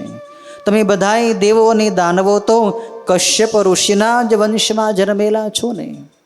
કશ્યપ ઋષિની જ પત્ની અદિતિથી જે જન્મ્યા બધા દેવો કહેવાના, દિતિથી જન્મ્યા એ દાનવો, એ દૈત્યો કહેવાના, દનોથી જન્મ્યા દાનવો કહેવાના. આખરે તો તમે બધા કશ્યપ ઋષિના જ સંતાનો છો. એટલે દેવો છે તમારા ભાઈઓ જ છે. તો ભાઈઓની સાથે જ્ઞાતિના લોકોની સાથે દ્રોહ કરવો એ ભયંકર પાપ છે. તમે જ્ઞાતિ બંધુઓનો શા માટે દ્રોહ કરો છો? તમે પરસ્પર સંપીને શાંતિથી પોતપોતાનું રાજ્ય સંભાળો, પણ એકબીજાના રાજ્ય શા માટે પડાવી લ્યો છો? માટે શંખચૂડને તો સંભળાવી દે. ત્યારે એક દૂત કહે છે, મહાદેવ, તમારી વાત મેં સાંભળી અને આપ જે એમ મને કહો છો કે જ્ઞાતિ દ્રોહ ન કરવો જોઈએ, તો એ નિયમ શું ખાલી અસુરોને જ લાગુ પડે? શું દેવતાઓને એ જ્ઞાતિ દ્રોહનો નિયમ લાગુ નથી પડતો? દેવતાઓએ પણ કેટલી વાર અમારી સાથે દ્રોહ કર્યો છે. એ બધી વાત હું તમને સંભળાવું છું કે ભગવાન વિષ્ણુએ જ પહેલાં મધુ અને કૈટબ નામના અસુરોનો શિરચ્છેદ પ્રલયકાળના સમુદ્રમાં શું કામ કર્યો હતો? ભગવાન વિષ્ણુએ મધુ કૈટબ દૈત્યને શા માટે માર્યા હતા? અને હે ભગવાન મહારુદ્ર, તમે પોતે જ ત્રિપુરાસુરોની સાથે યુદ્ધ શા માટે કર્યું હતું? તમે દેવતાઓના પક્ષકાર છો એમ મેં સાંભળ્યું છે. બલિરાજાનું સર્વસ્વ પડાવી લઈને વિષ્ણુ ભગવાને બલિરાજાને સુતલ પાતાળની અંદર મોકલી દીધો હતો અને હિરણ્યાક્ષ અને હિરણ્યકશિપુને પણ એ ભગવાન વિષ્ણુએ અલગ અલગ અવતાર ધારણ કરીને માર્યા હતા. અને સમુદ્ર મંથન વખતે જે અમૃત નીકળ્યું એ અમૃત તો બધાય દેવતાઓ પી ગયા, દાનવોને તો કોરો પરિશ્રમ જ થયો હતો. તો તમારા દેવતાઓ જ અવારનવાર અમારી સાથે દ્રોહ કરે છે, કપટ કરે છે અને અમને હેરાન પરેશાન કરે છે. તો તમે જે એમ કહો છો કે જ્ઞાતિ દ્રોહ ન કરવો જોઈએ, તો આ બધું શું કહેવાય? ત્યારે ભગવાન શિવ એને કહે છે કે અમે બધાય દેવતાઓ તો ભક્તોને આધીન હોઈએ છીએ. ભક્તો અમારી પ્રાર્થના કરે, અમારે શરણે આવે એટલે એનું રક્ષણ કરવું એ મારો પણ ધર્મ છે, ભગવાન વિષ્ણુનો પણ ધર્મ છે. આજે દેવતાઓ મારે શરણે આવ્યા છે, એટલે હું દેવતાઓનું રક્ષણ કરવાનો છું. જો તું રાજ્ય આપી દઈશ તો યુદ્ધ હું નહીં કરું, બાકી યુદ્ધ માટે તું તૈયાર થઈ જા. આવી રીતે ભગવાન શિવે આ શંખચૂડના દૂતની સાથે સંવાદ કર્યો છે. અને શંખચૂડનો દૂત પાછો ત્યાંથી શંખચૂડની પાસે આવે છે અને ભગવાન શિવનો સંદેશ સંભળાવે છે. એટલે શંખચૂડે પણ દાનવોની સાથે રહીને યુદ્ધનો જ સ્વીકાર કર્યો છે. ભગવાન શંકરના ગણોની સાથે યુદ્ધ કરવા માટે શંખચૂડ આવી પહોંચ્યો છે. શંકરની સાથે યુદ્ધ કરવા માટે પોતાના સૈન્યને તેણે આજ્ઞા આપી દીધી. એટલે તરત જ યુદ્ધની શરૂઆત થઈ ગઈ. પુષ્કળ વાદિંત્રો વાગવા લાગ્યા, કોલાહલ થઈ રહ્યો અને વીરોના શબ્દો થઈ રહ્યા છે. એકબીજા દાનવો અને દેવો પરસ્પર યુદ્ધે ચડ્યા છે. મહેન્દ્ર એટલે કે સ્વર્ગના સમ્રાટ ઇન્દ્ર વૃષપર્વા દૈત્યની સાથે યુદ્ધ કરે છે. ભગવાન સૂર્ય વિપ્રચિત્તની સાથે યુદ્ધ કરે છે. ભગવાન વિષ્ણુ દંભાસુરની સાથે યુદ્ધ કરે છે. કાળદેવ કાલાસુરની સાથે, અગ્નિદેવ ગોકર્ણની સાથે અને કુબેર કાલકેયની સાથે, વિશ્વકર્મા મય દાનવની સાથે અને મૃત્યુદેવે ભયંકર નામના દૈત્યોની સાથે અદ્ભુત યુદ્ધ કર્યું છે. પરસ્પર દેવો અને દાનવોનું ભયંકર યુદ્ધ થયું છે. એ વખતે કાલી દેવી પણ ભગવાન શંકરના જે કાલી દેવી છે એ પણ યુદ્ધ માટે જાય છે. પહેલાં તો દાનવો અને દેવોનું જ એટલે કે ગણો સાથે ગણોનું જ યુદ્ધ થાય છે. ભગવાન મહારુદ્ર હજી યુદ્ધમાં ગયા નથી. આ બાજુ શંખચૂડ પણ હજી યુદ્ધમાં ઉતર્યો નથી. શંખચૂડે પોતાના દાનવોને યુદ્ધ માટે મોકલ્યા છે. ભગવાન મહારુદ્રે પોતાના દૂતોને, પોતાના ગણોને અને દેવતાઓને યુદ્ધ માટે મોકલ્યા છે. એ યુદ્ધમાં રણમાં વીરોના મસ્તકો કપાવા લાગ્યા છે. અને એ યુદ્ધમાં એટલો બધો નરસંહાર થયો છે કે લોહીનો કીચડ જામી ગયો છે. અદ્ભુત યુદ્ધ થઈ ગયું. લોકો હાહાકાર કરવા માંડ્યા છે. કોઈક વીર પુરુષ વર્ષા ઋતુનો મેઘ જેમ સૂર્યને ઢાંકી દે એમ સામા વીરને બાણોના સમુદાયથી રથ અને સારથી સહિત ઢાંકી દેવા લાગ્યા. અદ્ભુત દ્વંદ્વ યુદ્ધ, અસ્ત્રો શસ્ત્રોથી યુદ્ધ થવા લાગ્યું છે. પણ એ વખતે એ યુદ્ધમાં ભગવાન શંકરના ગણોની જીત થઈ છે. અસુરોને હારવું પડ્યું છે. ભગવાન શિવના ગણોએ દાનવોને હરાવી દીધા, જેથી તેઓ શસ્ત્રો અને અસ્ત્રો વડે ઘાયલ થઈને ભયભીત થઈને નાસવા લાગ્યા છે. બધાય અસુરો દાનવો ત્યાંથી ભાગ્યા છે. ભગવાન શિવના ગણોએ દાનવોને હરાવ્યા છે. એ જોઈને પછી એ શંખચૂડ પણ યુદ્ધ માટે નીકળી પડે છે. તેઓ યુદ્ધથી પાછા ફરી વિશ્વના ઈશ્વર શંકરની શરણે ગયા. અને ભગવાન શંકરે પણ એ વખતે પોતાના પુત્ર કાર્તિકેયને યુદ્ધ માટે મોકલ્યા છે. કાર્તિકેયની સાથે ભદ્રકાલી દેવી પણ યુદ્ધ માટે જાય છે. ભદ્રકાલી દેવી અને કાર્તિકેય યુદ્ધમાં નીકળી પડે છે. આ બાજુ શંખચૂડ પોતે જ યુદ્ધની અંદર ઉતરી પડે છે. પોતાના ગણોને હારતા જોઈ, પોતાના દાનવોને હારતા જોઈ શંખચૂડ પોતે યુદ્ધ માટે આવ્યો છે. અને આ પહેલી બાજુ ભગવાન શંકરના મહાન વીરપુત્ર કાર્તિકેય ભદ્રકાલી દેવીની સાથે શંખચૂડની સાથે યુદ્ધ કરવા માટે આવી પહોંચે છે. કાર્તિકેયે વીર શબ્દ કરીને ક્રોધાયમાન થઈ દાનવોની 100 અક્ષોહિણી સેનાનો યુદ્ધમાં નાશ કરી નાખ્યો છે. અને કમળ જેવા નેત્રવાળા કાલી દેવી એ દાનવોના લોહી પીવા માંડ્યા છે અને તેમના માથા એકદમ ખાવા માંડ્યા છે. 1 અબજ મોટા હાથીઓને અને 1 અબજ દાનવ લોકોને રમત માત્રમાં એક હાથે ઉઠાવી લઈને એ ભદ્રકાલી દેવીએ પોતાના મોઢાની અંદર ફેંકી દીધા છે. મહાન પરાક્રમ કર્યો છે ભદ્રકાલી દેવી આજે.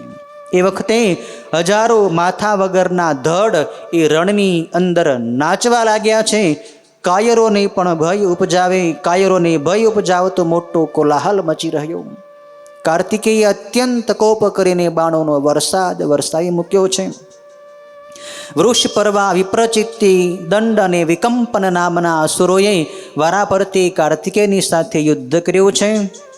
અને એ વખતે દાનવના અંગો ઘવાઈ જવા લાગ્યા. કાર્તિકેયનો વિજય થયો. સ્વર્ગમાં દુંદુભી નગારા વાગવા લાગ્યા છે.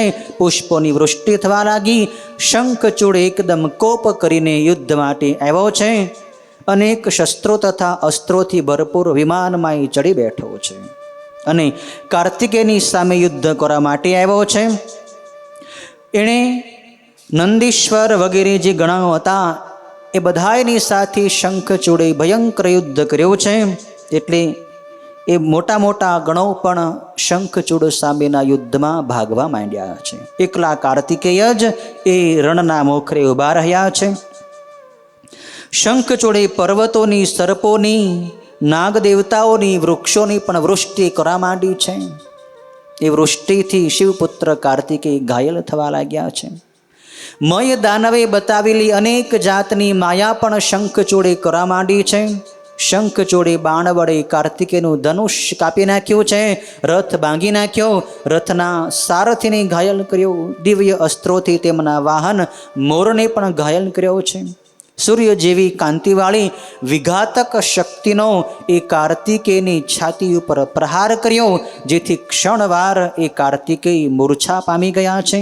પણ વળી પાછા એ વીર કાર્તિકેય ભાનમાં આવ્યા છે અને ઉત્તમ રથની અંદર બેસીને યુદ્ધ માટે આવી પહોંચ્યા છે. ભયંકર ક્રોધ કરીને શિવપુત્ર કાર્તિકેયે દિવ્ય અસ્ત્ર વડે સઘળાય સર્પો, પર્વતો, વૃક્ષો અને પથ્થરોને કાપી નાખ્યા છે.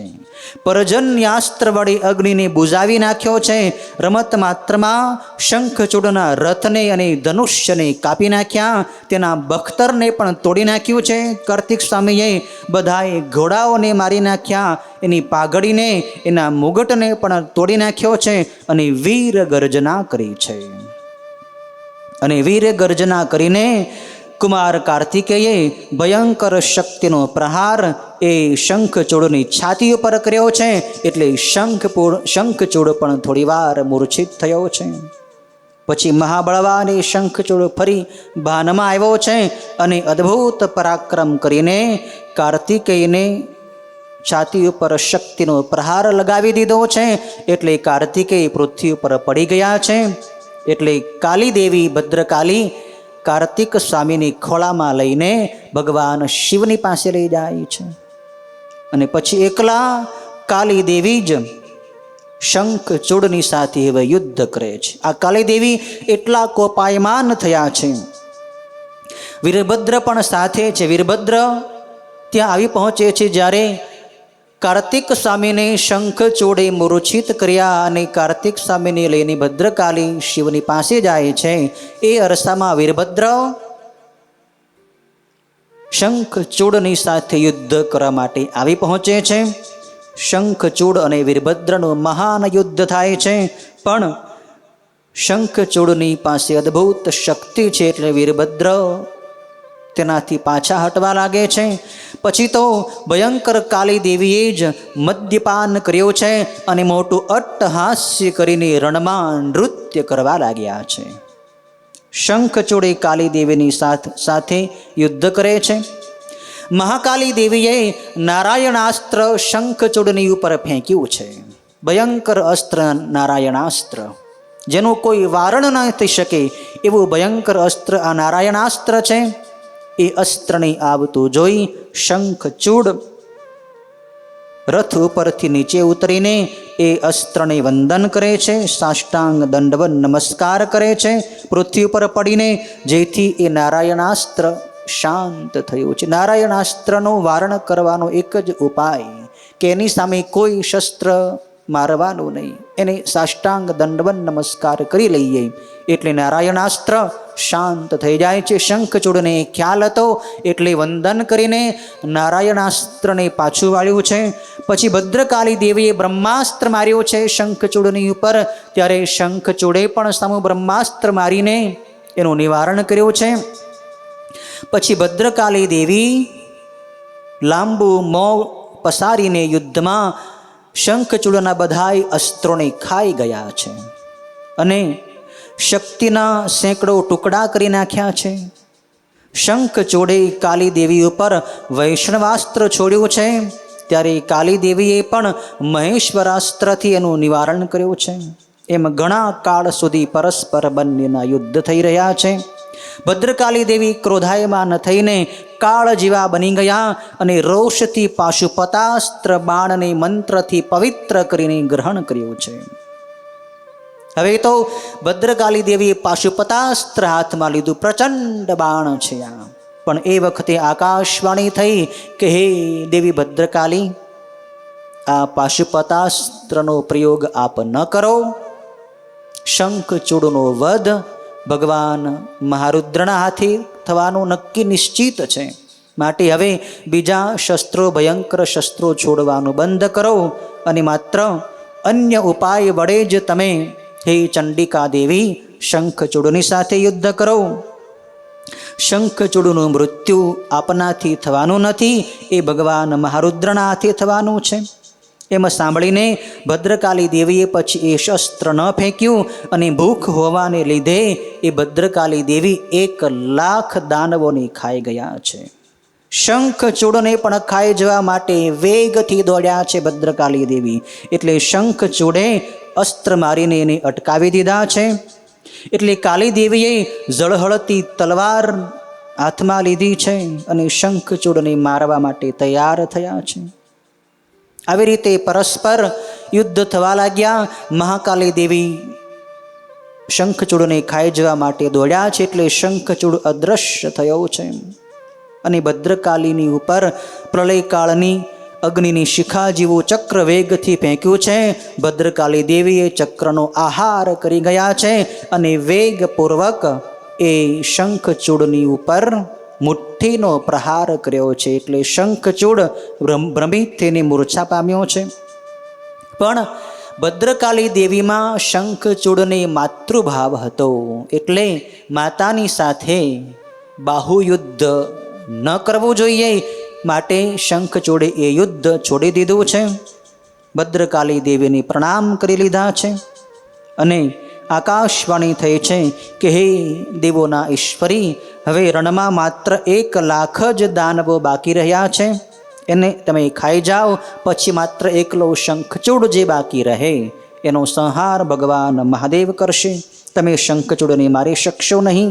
આમ આકાશવાણી થઈ એટલે ભદ્રકાળી દેવી ત્યાંથી પાછા ફરે છે અને ભગવાન શંકર પોતે પોતાના ગણોની સાથે યુદ્ધમાં આવી પહોંચે છે. ભગવાન શંકર જ્યારે યુદ્ધમાં આવે છે શંખચૂડની સામે, એટલે શંખચૂડ પણ સજ્જન છે, સંસ્કારી છે. ભગવાન શિવને વંદન કરે છે.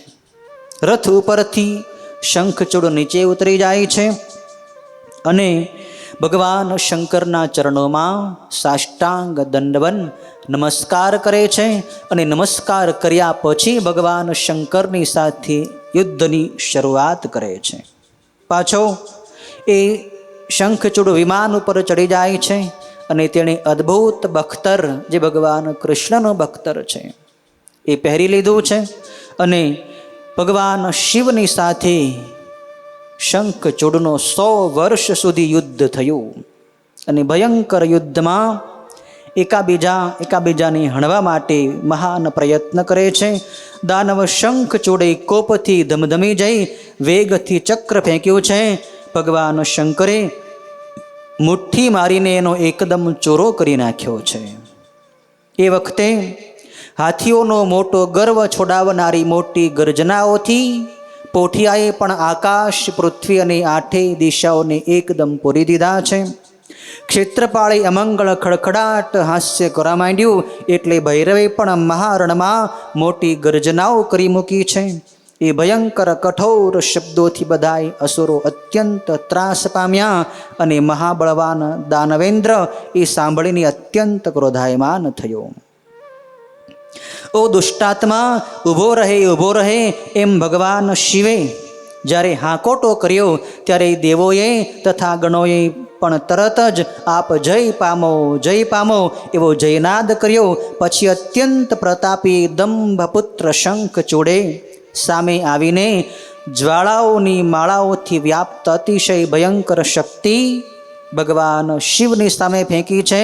પણ ક્ષેત્રપાળે યુદ્ધમાં આવી પહોંચી અગ્નિના ઢગલા જેવી શક્તિને પોતાના મોઢાની અંદર હડસેલી દીધી છે. પછી શિવનું તથા શંખચૂડનું મોટું યુદ્ધ થયું, જેથી પર્વતો, સમુદ્રો અને જળાશયો સહિત પૃથ્વી અને સ્વર્ગ કંપી ગયા છે. દુર્ગમ દુઃખોનો નાશ કરનાર દુર્ગાપતિ રુદ્રે ક્રોધે ભરાઈને પોતાના ઉત્તમ બાણો વડે તરત જ શંખચૂડના બધા શસ્ત્રો, અસ્ત્રો અને ચક્રોને કાપી નાખ્યા છે. દુષ્ટોનો ગર્વ હરનાર ભગવાન શિવે ક્રોધાયમાન થઈ જલ્દી ધસી આવતા એ દાનવની ગદાની તીક્ષ્ણ ધારવાળી તલવાર વડે ભાંગી નાખી છે. શિવ અને શંખચૂડનું ભયંકર યુદ્ધ થયું છે. એ પછી કાલીદેવી પોતાનું મુખ પહોળો કરી ક્રોધથી ગણાય અસુરોને પોતાની ઉગ્ર દાઢો વડે પોતાના મોઢાની અંદર પધરાવી દીધા છે. ક્ષેત્રપાળે પણ ક્રોધાયમાન થઈ ઘણાય દૈત્યોને ખાવા માંડ્યા છે. આવી રીતે અદ્ભુત યુદ્ધ થઈ રહ્યું છે. અને એ વખતે એ યુદ્ધમાં ઘણાય મોટા મોટા અસુરોનો વિનાશ થઈ ગયો. લગભગ શંખચૂડનું મોટા ભાગનું સૈન્ય માર્યું ગયું અને પોતાના પ્રાણ સમાન ઘણાય વીરોને મરાયેલા જોઈ દાનવ શંખચૂડ અત્યંત કોપાયમાન થયો છે. શંખચૂડ મહાદેવને કહે છે કે હું રણમાં ઊભો છું, તમે સ્થિર થજો. મારા આ યોદ્ધાઓને તમે માર્યા એથી શું વળવાનું છે? તમે મારી સાથે યુદ્ધ કરો, આજે મારી સામે યુદ્ધ કરો. એમ કહીને એ દાનવ યુદ્ધમાં ઉતરી પડ્યો અને નિશ્ચય કરીને શંકરની સામે ગયો. એ દાનવે મહારુદ્રની સામે દિવ્ય અસ્ત્રો ફેંકવા માંડ્યા અને મેઘ જેમ જળનો વરસાદ કરે તેમ બાણોનો વરસાદ વરસાવી મૂક્યો છે. પણ લીલા માત્રમાં ભગવાન શંકરે એ શંખચૂડના બધા અસ્ત્રો, શસ્ત્રો અને માયાઓનો માહેશ્વર અસ્ત્ર વડે વિનાશ કરી નાખ્યો છે. પછી મહાબળવાન મહેશ્વર યુદ્ધમાં તેનો નાશ કરવા માટે મહાતેજસ્વીઓને પણ વારવું મુશ્કેલ પડે એવું ત્રિશૂળ એકદમ ગ્રહણ કર્યું છે. એટલે એ જ વખતે એમને રોકવા આવી આકાશવાણી થઈ કે હે શંકર, હમણાં ત્રિશૂળ ન ફેંકો, પણ અમારી પ્રાર્થના સાંભળો. આપ તો ક્ષણવારમાં બ્રહ્માંડનો નાશ કરવા સંપૂર્ણ સમર્થ જ છો. તો પછી હે ઈશ્વર, આ એક દાનવ શંખચૂડનો હાલ નાશ કરો, એમાં શું કહેવાનું હોય? આપ તો ક્ષણ માત્રમાં સમગ્ર બ્રહ્માંડનો વિનાશ કરી નાખો છો. તો આ તો એક સામાન્ય દાનવ શંખચૂડ છે, એના માટે આવું શસ્ત્ર આપ શા માટે હમણાં ગ્રહણ કરો છો? તો પણ હે સ્વામી, આપ સ્વામીએ વરદાનની મર્યાદાનો નાશ ન કરવો જોઈએ. હે મહાદેવ, એ મર્યાદા આપ સાંભળો. સત્ય દ્રષ્ટિએ તેને સફળ કરો કે જ્યાં સુધી આના હાથમાં શ્રી હરિનું અતિ શ્રેષ્ઠ કવચ છે અને જ્યાં સુધી આની સતી પત્નીનું સતીપણું જ છે ત્યાં સુધી હે શંકર આનું ગઢપણ કે મરણ થવાનું નથી. એવું બ્રહ્માનું જે વચન છે તેને આપ સત્ય કરો. આકાશવાણી ભગવાન શંકરની પ્રાર્થના કરે છે કે મહાદેવ, આની પત્ની જે તુલસી છે એ મહાન પતિવ્રતા છે અને ભગવાન કૃષ્ણનું જે બખ્તર પ્રાપ્ત થયું, જે કવચ પ્રાપ્ત થયું છે એ એણે પહેર્યું છે. તો એ જ્યાં સુધી એણે પહેર્યું છે ત્યાં સુધી એનો વિનાશ થવાનો નથી. અને તુલસી જ્યાં સુધી પતિવ્રતા છે ત્યાં સુધી પણ એનો વિનાશ થવાનો નથી. જો કે ભગવાન આપ તો બધાનો વિનાશ કરી શકવા સમર્થ છો, પણ છતાંય જે આ વેદની મર્યાદા છે એ મર્યાદાને આપ પાલન કરો મહાદેવ, અને હમણાં એનો ત્રિશૂળ વડે વિનાશ ન કરો. ત્યારે બહુ સારું એમ કહીને સજ્જનોની ગતિરૂપ ભગવાન શિવ એ સંબંધી પોતાની ઈચ્છા દ્વારા જ વિષ્ણુની આજ્ઞા કરી છે મહાદેવે, જેથી ભગવાન વિષ્ણુ વૃદ્ધ બ્રાહ્મણનો વેશ ધારણ કરી માયાવીઓમાં શ્રેષ્ઠ બનીને શંખચૂડની પાસે જઈને કહેવા લાગ્યા છે. ભગવાન શિવે વિષ્ણુ ભગવાનને કહ્યું કે તમે એક વૃદ્ધ બ્રાહ્મણ બનીને શંખચૂડની પાસે દાન લેવા માટે જાઓ. ભગવાન વિષ્ણુ વૃદ્ધ બ્રાહ્મણ બનીને એ શંખચૂડની પાસે જાય છે અને કહે છે કે હે દાનવોના ઇન્દ્ર, હમણાં આવેલા મને તું ભિક્ષા આપ.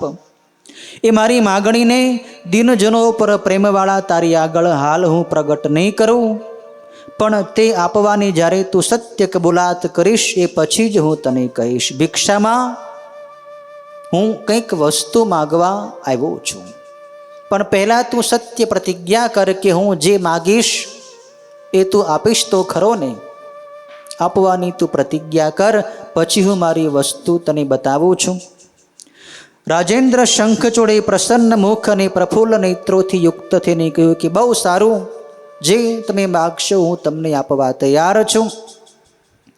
ત્યારે હું તો કવચની ઈચ્છાવાળો માણસ છું, એમ ભગવાન વિષ્ણુએ બ્રાહ્મણ સ્વરૂપે એને કહ્યું છે કે તારું જે કવચ છે એ કવચ તું મને આપી દે, હું કવચ લેવા માટે આવ્યો છું.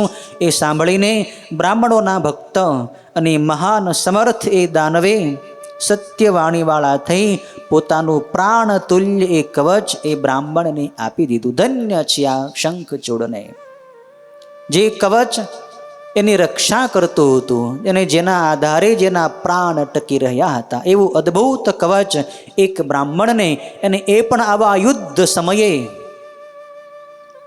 આપી દીધું દાનમાં. એ ખરેખર શંખચૂડની મોટી ઉદારતા છે. એમ વિષ્ણુ ભગવાને માયાથી તેની પાસેથી કવચ લઈ લીધું અને શંખચૂડના રૂપે એની પત્ની પાસે તુલસી પાસે ગયા છે. ત્યાં જઈને માયા રચવામાં કુશળ ભગવાન વિષ્ણુએ તરત જ એ તુલસીને પાતિવ્રત્ય વ્રતમાંથી ધર્મભંગ કરાવ્યો છે, ધર્મભ્રષ્ટ કરી છે. અને તરત જ જ્યારે તુલસીનું પાતિવ્રત્ય ભંગ થયું, ભગવાન વિષ્ણુ શંખચૂડનું રૂપ લઈને તુલસીની પાસે ગયા. તુલસીને થયું કે આ મારા પતિ જ છે, જે યુદ્ધમાં વિજય મેળવીને મારી પાસે આવ્યા છે. એટલે તુલસીએ શંખચૂડના રૂપે આવેલા ભગવાન વિષ્ણુનું ત્યાં સ્વાગત સત્કાર કર્યો છે. ભગવાન વિષ્ણુએ તુલસીનો વ્રત ભંગ કર્યો છે. તુલસીનું પાતિવ્રત્ય નષ્ટ થયું એટલે શંખચૂડનું તેજ નષ્ટ થયું છે. હવે શંખચૂડને મારવો સરળ છે, અને એ જ અરસામાં ભગવાન શંકરે પોતાનું વચન પાળતા શંખચૂડનો વધ કરવા માટે ઝળહળતું ત્રિશૂળ હાથમાં ઉઠાવ્યું છે. એ ત્રિશૂળનું નામ વિજય છે. વિજય નામનું ત્રિશૂળ સર્વ દિશાઓને તથા આકાશ ભૂમિને અત્યંત પ્રકાશમાન કરતું દીપવા લાગ્યું. બપોરના વખતના કરોડો સૂર્ય જેવું અને પ્રલય કાળના અગ્નિની શિખા જેવું એ ત્રિશૂળ શત્રુઓનો નાશ કરનાર અને સફળ હોય તેને રોકવું મુશ્કેલ હતું, તેમજ સહન કરવું પણ અશક્ય હતું. વળી તેજના સમુદાય રૂપ અસુરોની દુસ્સહ હોય ભયંકર હતું. આખા બ્રહ્માંડનો સંહાર કરવાની લીલાનો તે આશ્રય કરતું હોય તેમાં સર્વોત્કૃષ્ટ તેજ એકઠું થઈને પ્રકાશતું હતું. ભગવાન શિવના મહાન શસ્ત્ર એ વિજય નામના ત્રિશૂળની લંબાઈ 1000 ધનુષની હતી અને પહોળાઈ 100 હાથની હતી. તેની રચના કોઈએ કરી નથી એવો તે નિત્ય રૂપ ત્રિશૂળ જીવ અને બ્રહ્મનું જ સ્વરૂપ છે. એની રચના એ ત્રિશૂળ ની રચના કોઈ કારીગરી કરેલી નહોતી. જેમ ભગવાન શિવ નિત્ય છે, અનાદિ છે, જેનો જન્મ નથી, એમ ત્રિશૂળ પણ ભગવાન શિવની જેવું જ નિત્ય છે. એ કોઈએ પણ બનાવેલું નથી.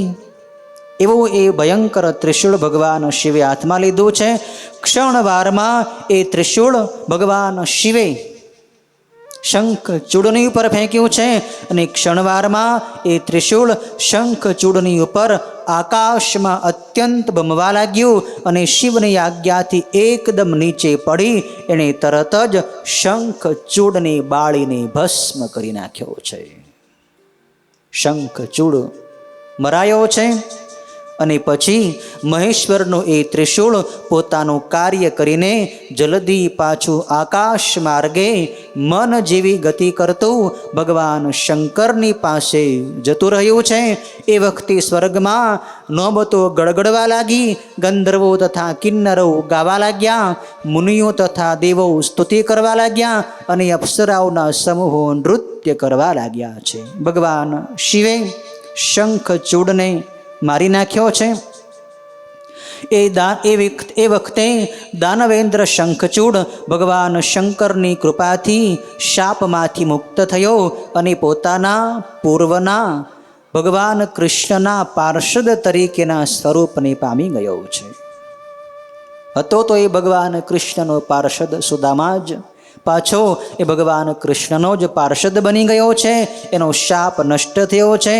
શંખચૂડના હાડકામાંથી શંખોની જાતિ ઉત્પન્ન થઈ છે.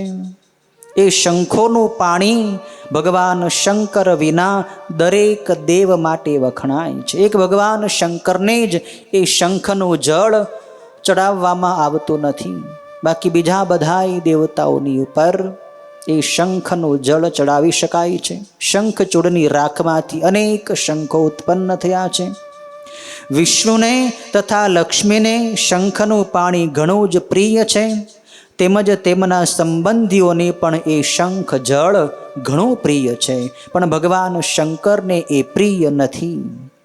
એ રીતે શંખચૂડનો વધ કરી ભગવાન શંકર અતિ પ્રસન્ન થઈ પોઠિયા ઉપર બેસીને પાર્વતી સાથે તથા કાર્તિકેય અને ગણોથી વીંટાઈને શિવલોકમાં ગયા છે. ભગવાન વિષ્ણુ વૈકુંઠમાં ગયા. શ્રી કૃષ્ણ ભગવાન સ્વસ્થ થયા અને પરમ આનંદયુક્ત થયેલા દેવો પોતપોતાના સ્થાને ગયા છે. જગતમાં અતિ શાંતિ થઈ છે. સર્વત્ર મંગળ થયું છે. દેવતાઓનો શત્રુ શંખચૂડ મરાયો છે. ત્યારે વ્યાસ ભગવાને સનતકુમારોને પ્રશ્ન કર્યો છે કે ભગવાન વિષ્ણુએ તુલસીને પાતિવ્રત્યથી ભ્રષ્ટ કરી છે. એ કથા શું છે અને એ કથા કઈ રીતની છે એ આપ કહેવાને મને યોગ્ય છો. એટલે કે તુલસીના પાતિવ્રત્યનો ભંગ ભગવાન વિષ્ણુએ કઈ રીતે કર્યો છે એની કથા પૂછી છે. ત્યારે સનતકુમાર વ્યાસજીની કથા સંભળાવે છે કે રણસંગ્રામમાં આકાશવાણી સાંભળ્યા પછી ભગવાન શંકરે જ્યારે વિષ્ણુની પ્રેરણા કરી ત્યારે વિષ્ણુ ભગવાન શંખચૂડનું શ્રેષ્ઠ કવચ બ્રાહ્મણના સ્વરૂપે લઈ લીધું છે અને પછી પોતાની માયાથી શંખચૂડનું રૂપ ધરીને તુલસીના ઘરે ગયા છે. તુલસી દરવાજાની પાસે આવીને પોતાના પતિ શંખચૂડનું સ્વાગત કરે છે. દરવાજે નોમત વગાડાવી છે અને જયનાદ કર્યો છે. તુલસીને એમ છે કે મારા જ પતિ શંખચૂડ યુદ્ધમાં વિજય મેળવીને પાછા આવ્યા છે. એ વખતે એ પતિવ્રતા પરમ આનંદયુક્ત થઈ અને અત્યંત આદરથી તેણે ગોખમાંથી રાજમાર્ગમાં જોયું. બ્રાહ્મણોને દાન આપ્યા છે. પોતાના પતિને લઈને તુલસીદેવી ઘરમાં ગઈ છે. આનંદયુક્ત થઈ છે. પોતાના પતિનું એણે ચરણ પ્રક્ષાલન કરીને પૂજન કર્યું છે. રત્નોના સુંદર સિંહાસન ઉપર એને બેસાડ્યા છે અને પાનબીડું આપ્યું છે કે આજે રણમાંથી પાછા આવેલા પ્રાણેશ્વરને હું જોઉં છું. આજે મારો જન્મ સફળ થયો છે એમ કહીને પોતાના પતિને આનંદ પમાડ્યો છે. ભગવાન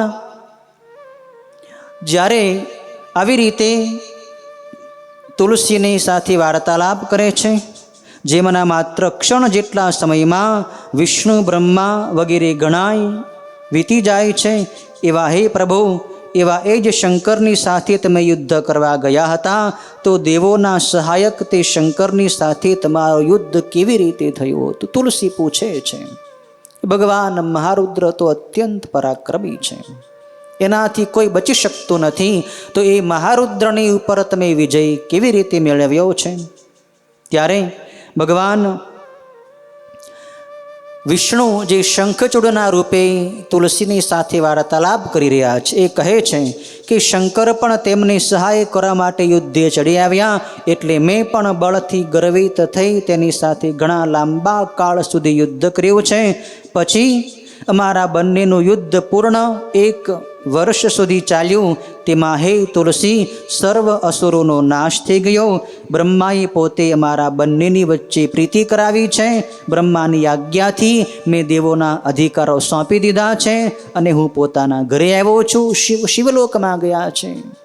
ભગવાન વિષ્ણુએ આવી રીતે અસત્ય વાત કરી છે, ખોટું બોલ્યા છે કે શિવ અને મેં ઘણા વર્ષો સુધી યુદ્ધ કર્યું છે, પણ પછી આ યુદ્ધમાં આપણા પણ સૈનિકો ગવાણા, એના પણ ગણો ગવાણા છે. પછી બ્રહ્માજીએ અમારી બંનેની વચ્ચે સંધિ કરાવી, મને સમજાવ્યો, એટલે મેં દેવતાઓના અધિકારો એને પાછા આપી દીધા છે અને ભગવાન શંકર પોતાના લોકમાં જતા રહ્યા અને હું પોતાના ઘરે પાછો આવ્યો છું. આવી રીતે ભ્રમિત કરવા માટે તુલસીની સાથે વાર્તાલાપ કર્યો, પણ પછી તુલસી જાણી ગઈ કે આ મારા પતિ શંખચૂડ નથી, આ તો માયાવીઓમાં શ્રેષ્ઠ ભગવાન વિષ્ણુ છે અને એણે મારા પાતિવ્રત્ય ધર્મનો નાશ કર્યો છે. એટલે તુલસી ક્રોધાયમાન થઈને પછી ભગવાન વિષ્ણુને શાપ આપે છે કે હે વિષ્ણુ, તમને દયા નથી, તમારું મન પથ્થર જેવું છે. મારા પતિવ્રત ધર્મનો ભંગ કરી તમે મારા સ્વામીને માર્યા છે. તમે પથ્થર જેવા છો, દયા રહિત અને દુષ્ટ છો. એ કારણથી મારા શાપથી હવે તમે પથ્થર રૂપ થઈ જાઓ. જે લોકો તમને દયાસાગર કહે છે તેઓ ભ્રાંતિ પામ્યા છે. અપરાધ વિના કેવળ પારકાઓ માટે તમે પોતાના ભક્તને કેમ માર્યો? આ શંખચૂડ તમારો જ ભક્ત હતો, કૃષ્ણ રૂપે તમે જ છો ને, અને કૃષ્ણનો જ ભક્ત એ શંખચૂડ હતો. અને કાંઈ પણ અપરાધ વગર તમે મારી સાથે આવું કપટ કર્યું અને મારા પતિને આપી મરાવ્યો છે, માટે તમે પથ્થર રૂપ થઈ જાઓ. એમ બોલીને એમ ભયંકર શાપ આપીને તુલસી રડવા માંડી છે, શોક કરે છે. અને જેથી વિષ્ણુએ જેમને લીધે જગત અત્યંત મોહ પામ્યું છે એ ભગવાન શંકરનું સ્મરણ કર્યું છે. ભગવાન શંકર ત્યાં પ્રગટ થયા એટલે વિષ્ણુએ વિનયથી તેમને પ્રણામ કર્યા અને સ્તુતિ કરી છે. વિષ્ણુને શોકાકુળ જોઈને તેમજ શંખચૂડની પ્રિયા તુલસીને વિલાપ કરતી જોઈને ભગવાન શંકર એમને સમજાવે છે કે હે તુલસી, તું રુદન ન કર. પ્રાણી પોતાના જ કર્મનું ફળ ભોગવે છે. કર્મના સાગરરૂપ આ સંસારમાં સુખ દુઃખ દેનાર કોઈ પણ નથી. માણસ પોતાના જ કર્મથી સુખી થાય છે, પોતાના જ કર્મથી દુઃખી થાય છે. આવી રીતે હે તુલસી, તું શાંત થા, હું જે કહું છું તું સાંભળ, તે તમને બંનેને સુખકારક થશે. હે કલ્યાણી, તે જે તપ કર્યું છે તેનું જ આ ફળ છે, એમાં ફેરફાર કઈ રીતે થાય? તું આ શરીર ત્યજી દઈ દિવ્ય દેહ ધારણ કરીને ભગવાન વિષ્ણુની પત્ની લક્ષ્મી જેવી થા. તે છોડેલું આ શરીર આ લોકમાં નદીરૂપ થાવ અને એ નદી ભરતખંડમાં પવિત્ર સ્વરૂપ ગંડકી નામે પ્રખ્યાત થાવ. તું હવે આ શરીર છોડી દઈશ, તારા શરીરની નદી બનશે અને એ નદી ગંડકી નામે પ્રખ્યાત થશે અને તારું તેજ ભગવાન વિષ્ણુની પ્રિયા લક્ષ્મી રૂપ થશે. હે મહાદેવી, મારા વરદાનથી કેટલાક કાળ સુધી તું દેવોની પૂજાના સાધન માટે તુલસી વૃક્ષ તરીકે મુખ્ય રૂપે થઈશ. સ્વર્ગમાં, મનુષ્યલોકમાં તથા પાતાળમાં તું વિષ્ણુની પાસે રહે અને પુષ્પોમાં શ્રેષ્ઠ તરીકે સુંદર તુલસી વૃક્ષ તું થા. વૃક્ષોની અધિષ્ઠાત્રી દેવી તું થા અને વૈકુંઠમાં દિવ્ય સ્વરૂપવાળી થઈ ભગવાન વિષ્ણુની સાથે તું આનંદ કર. ભારતમાં આ ગંડકી નદી થઈને તું બહુ પુણ્યદાયક થઈશ અને લવણ સમુદ્રની પત્ની તરીકે થઈશ. તારા શાપથી વિષ્ણુ પણ પથ્થર રૂપ થઈ ભારત દેશમાં ગંડકીના તીર પાસે રહેઠાણ કરશે. ત્યાં તીક્ષ્ણ દાઢોવાળા કરોડો ભયંકર કીડા એ પથ્થરોની કોતરી તેના છિદ્રોમાં તેનું ચક્ર બનાવશે. તેના ચિરાવાથી એ જ શાલિગ્રામ શિલા થશે અને જુદા જુદા ચક્રોથી લક્ષ્મી નારાયણ વગેરે નામે પ્રખ્યાત થઈ અતિશય પુણ્યદાયક થશે. તે વિષ્ણુને શાપ આપ્યો છે પથ્થર થવાનો, માટે એ વિષ્ણુ ગંડકી નદીના કિનારે શાલિગ્રામ નામના પથ્થર થશે અને લોકોને પૂજ્ય થશે. હે કલ્યાણી, જે માણસ શાલિગ્રામની શિલા ઉપર તુલસી પત્રના ટુકડા ચડાવશે તેને બીજા જન્મમાં સ્ત્રીનો વિયોગ નહીં થાય અને તેને બીજા જન્મમાં સ્ત્રીનો વિયોગ થશે.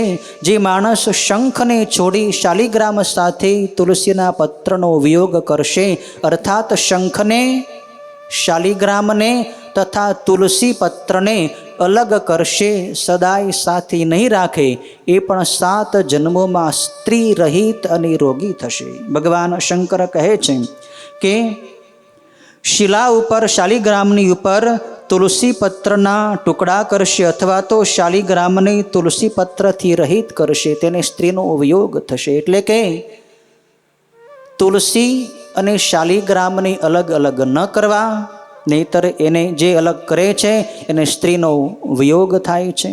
જે મનુષ્ય શાલિગ્રામ, તુલસી અને શંખને એક ઠેકાણે ભેગા રાખે છે તે મહાન જ્ઞાની થઈ શ્રી હરિની પ્રિય થાય છે. તો એક મન્વંતર સુધી શંખ ચૂડની પ્રિયા રહી છે. તેથી હવે તને શંખની સાથેનો વિયોગ કેવળ દુઃખદાયી થયો છે. ભગવાન શંકરે આ રીતે તુલસીને શાંત પાડી છે. પછી શું વૃત્તાંત બને છે, તુલસીનું શું થાય છે, ભગવાન વિષ્ણુનું શું થાય છે, એની અદ્ભુત કથા સનતકુમાર વ્યાસજીને આવતીકાલે સંભળાવશે. ઓમ પૂર્ણમદઃ પૂર્ણમિદં પૂર્ણાત પૂર્ણમુદચ્યતે પૂર્ણસ્ય પૂર્ણમાદાય પૂર્ણમેવાવશિષ્યતે. ઓમ શાંતિ શાંતિ શાંતિ. ઓમ નમઃ શિવાય. ઓમ નમઃ શિવાય. ઓમ હર હર ભોલે નમઃ શિવાય. ઓમ હર હર ભોલે નમઃ શિવાય. ઓમ નમઃ શિવાય. ઓમ નમઃ શિવાય. ઓમ નમઃ શિવાય. ઓમ નમઃ શિવાય. ઓમ હર હર ભોલે નમઃ શિવાય. ઓમ હર હર ભોલે નમઃ શિવાય. ઓમ નમઃ પાર્વતી પતયે. હર હર મહાદેવ.